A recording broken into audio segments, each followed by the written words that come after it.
Hello boys and girls, welcome to John Robson Guitar Tuition. I hope you're well. Now then, if you're a fan of Dwayne Allman or Sonny Landreth or Joe Walsh or George Harrison or Chris Rea or Ry Cooder or any other guitarist of a similar ilk, then stick around because today we're looking at how to use one of these things.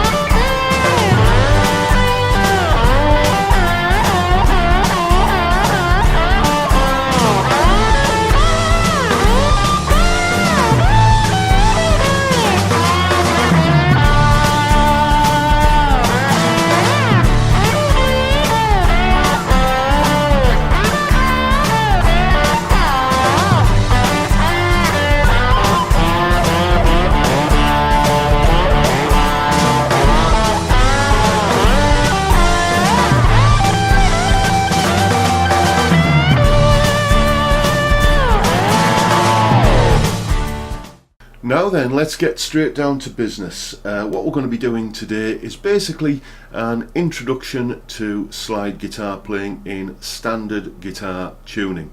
So no messing around having to retune your guitar. First of all, we're going to take a little bit of a look at a few of the basic techniques that are common to any form of slide guitar playing. First of all, you're going to need one of these, quite obviously. I'm using a Jim Dunlop glass slide. Whatever you have, just use whatever you've got. Basically, it is worthwhile trying out a few different types of slide. I experimented with steel slides, with brass ones, ceramic even, and I ended up settling on this one. Now then, which finger to wear it on? Okay, this is a matter of some debate amongst guitarists. The short answer is there is no right or wrong finger.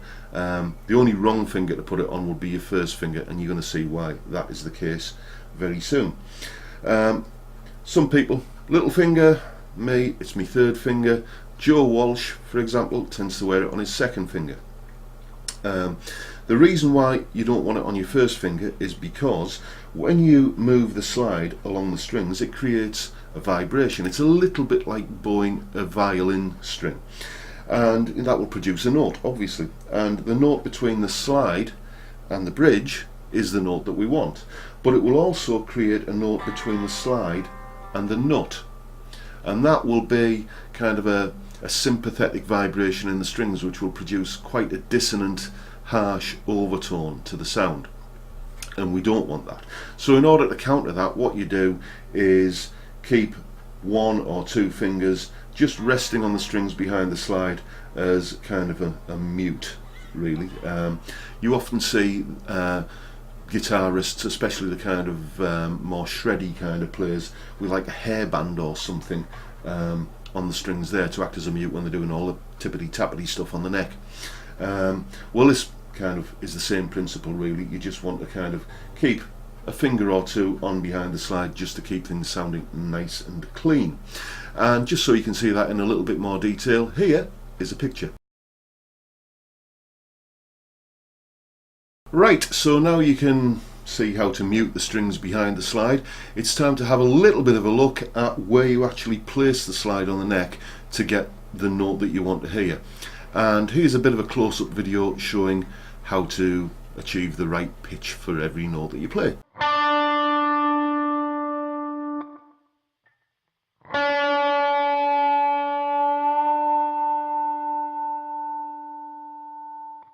Right, so what you can see from that is that if you place the slide where you would normally place your finger to play a note, then it's going to sound flat. You basically need to aim over the actual fret wire itself.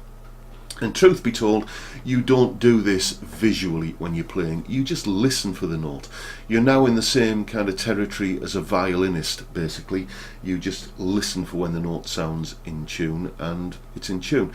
A little thing I would say though is it's better to kind of maybe aim a little bit flat and then ease the note up to the correct pitch than to overshoot and come back down.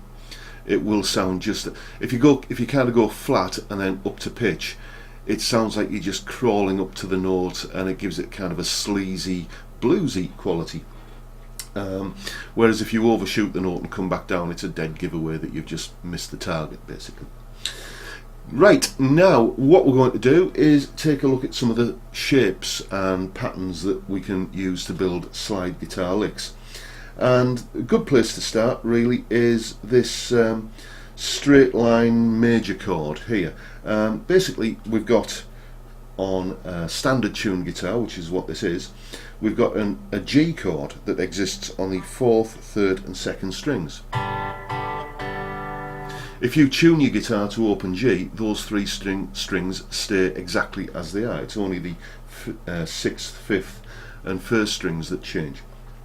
So we can use that little 3-note chord on these middle strings, 4th, 3rd and 2nd, as a basis for playing licks. Okay, I'm just going to play this without the slide for the moment. The jam track that you heard me kind of noodling around over earlier is in D major, so a D major chord with this kind of straight line shape is at the 7th fret. So that would be a good place to start playing slide, you know. Something like that. And you can expand that up to the 10th fret as well with these two notes. There, so you get like that, and that gives you, with the slide,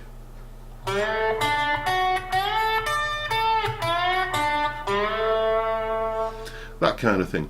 Here it is in a little bit more detail, but this time with the scale pattern, or the shape pattern that I'm using in the corner of the screen, so you can see it a bit more clearly.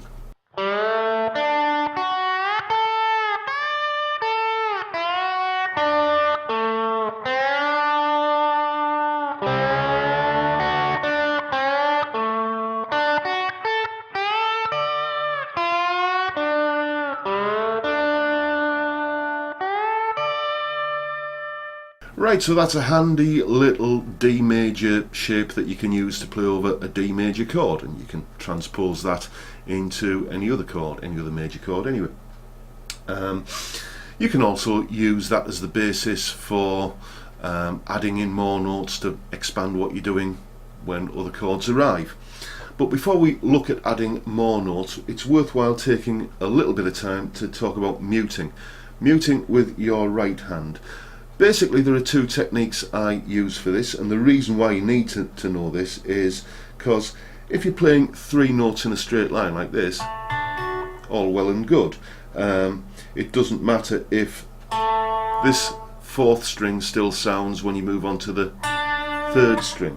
But if I was to go to the 11th fret on the 3rd string, like that, which is one of the notes that we'll be looking at including very shortly, the next note that I will kind of put in after that is the 10th fret on the 2nd string, and if I don't mute the 3rd string, I'll get something that sounds like this.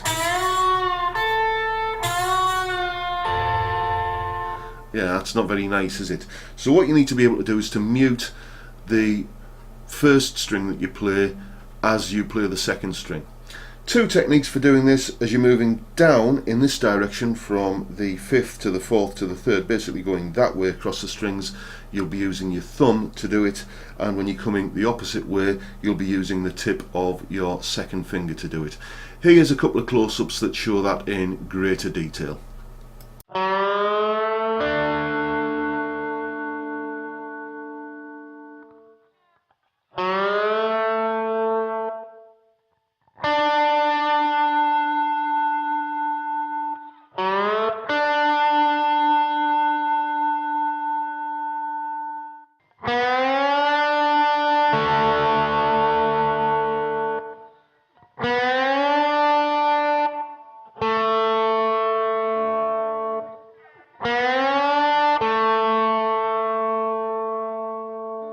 Right then, practice that muting technique, or both of those muting techniques, until they feel natural and instinctive, and you can do them without really thinking too much about them.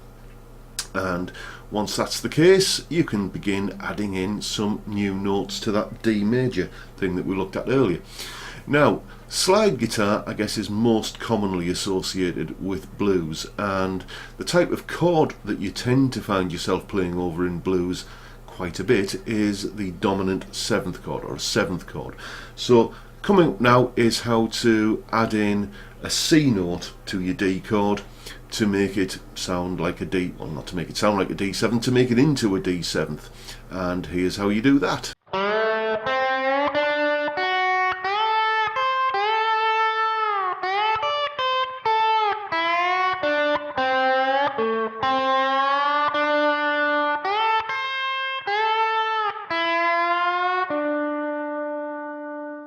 And another commonplace little trick in blues guitar playing, slide and otherwise, is to add in the minor third of the chord. So there's a D major chord, and we would add the minor third, which would make a D minor.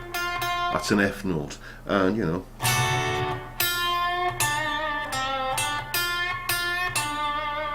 that kind of thing. And here's how to do that with the slide.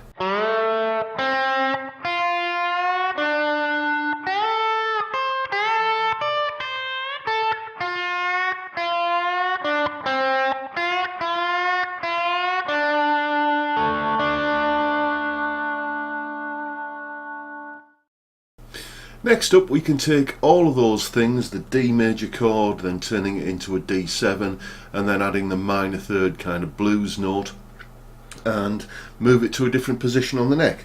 Basically, instead of being kind of centered around this D major shape here with that little straight line, one-fingered major chord shape there, we're going to kind of have a little bit of a look at basing it around this major bar chord shape, which in the case of D would be at the 10th fret. And this is where you're going to really start to see the benefit of that muting technique thing that we looked at earlier. Anyway, here's the demonstration, and once again in the corner of the screen you will see the shape that I'm kind of playing around.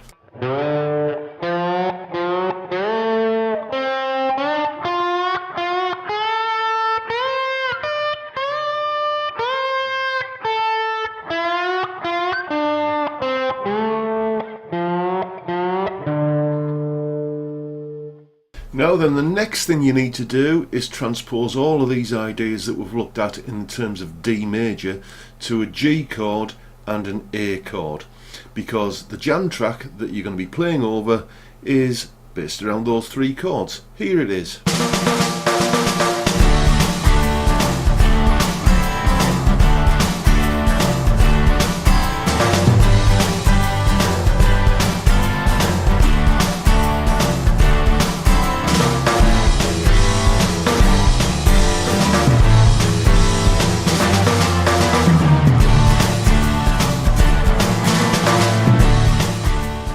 And once you begin transposing these ideas from the D to the G and the A, you begin to notice that there is a great deal of overlap between things. For instance, the D major thing that we did at the 10th fret takes you quite easily into the G major thing at the 12th fret, because they're kind of on the same area of the neck. And you'll start to notice these little transitional overlaps where you can move from one chord to another all over the place. The other thing that you can do as well is, if you're in the key of D and you're playing a blues in the key of D, what would you normally use if you weren't playing slide guitar? Well, D minor pentatonic.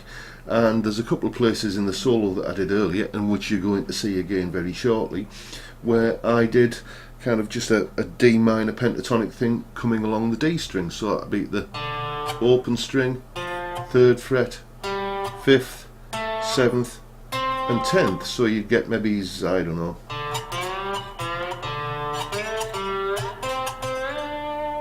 that kind of little lick like that. And that, combined with all of these shapes and patterns that we've looked at, gives you plenty of ammunition to just launch into a cool sounding slide solo, hopefully. Here's the one that I played earlier. You're going to see it again. Looking at this with the benefit of the knowledge that you've now gained, see if you can spot what I'm doing and which shapes I'm using as I move through the chords. And that is pretty much all we've got time for today. I do hope you found this informative, useful, maybe even a little bit inspiring. And if you would like some tailored one-to-one guitar tuition and you live on Teesside, then give me a shout via the details at the end of this video. And if you like this video, then please hit the subscribe button. That way you'll get to see more of them. I'll also just take this opportunity to give a little plug for my new album called The Whiskey Made Me Do It, which has got a fair bit of slide guitar on it. I think there's 2, maybe 3 tracks on there where I use the slide. And as I say, it's called The Whiskey Made Me Do It, and it's available on iTunes, Amazon, Spotify, all of the usual places. And with that, I'll bid you good day, wish you well, and I'll see you all next time. Bye for now, folks, and here's that solo again.